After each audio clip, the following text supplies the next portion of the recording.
Advisor welcomes Christopher Laux right now. Thank you so much for joining us. Principal People Advisory Services with EY. Thanks for being with us. Thank you, Claudia. Tell us what that title means. What do you do with EY?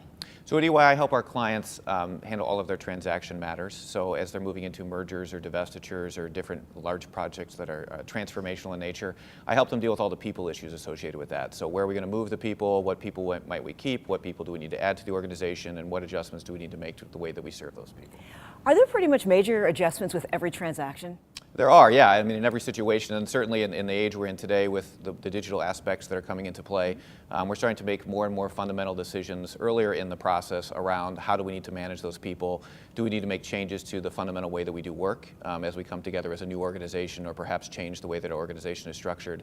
So a lot of decisions are being made, as early as possible as you think about the population. Let's talk a little bit more about that, about the pre-closing period, how you accelerate the transaction. Yeah, one of the things we've been trying to help our clients do is create a third-party environment where they can share information around their employees, but without sharing it with each other. With all the regulatory requirements out there, there's certainly restrictions on, sharing critical headcount information too early in a transaction process. But we've been able to play a role where we can run analytics for them around what the expected new organizations would look like. We can also give them the ability to do some early evaluations on some key leadership roles by filing certain regulatory requirements and using certain tools that we've developed, digital tools that use databases as a way for them to manage that type of workforce.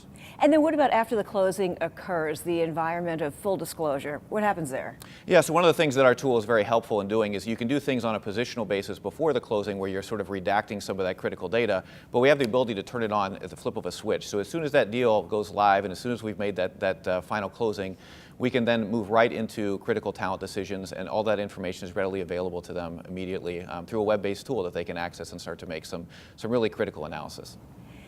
In this fourth industrial revolution, how has that position changed? I mean, was the department you're in right now even around 20 years ago, 10 years ago? Yeah, no, absolutely not. And I think most of the things that we do now, we're done behind closed doors on each side, sort of coming to their own decisions and then trying to get together at the last minute and try to work things out. And technology has really allowed us the ability to accelerate a lot of that and certainly speed up the pace of some of the transactions that we work on.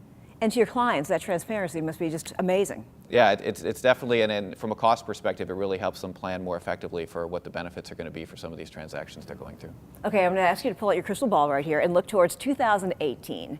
What do you think you see as far as activity, mergers and acquisitions? Well, I think there's going to be no end to the activity. I think it's going to be a lot more considerable consolidation that's happening in the market space, and I think there's going to be a lot of different transactions that involve many pieces. So we're done with sort of the traditional one company buys another company and they just come together. Now it's about coming together, splitting off this group, changing this business division, and a lot more transformation happening at the same time. So it's really going to be much more transformational in terms of the type of deals we see. Where do you think the most action is going to be? I'm banking on a lot of ag space. I think there's going to be a lot in the agricultural space, and I think we'll continue to see consolidation amongst some of the global players, so a lot of cross-border activity as well. Christopher, thank you so much for talking to us today. You. Appreciate it.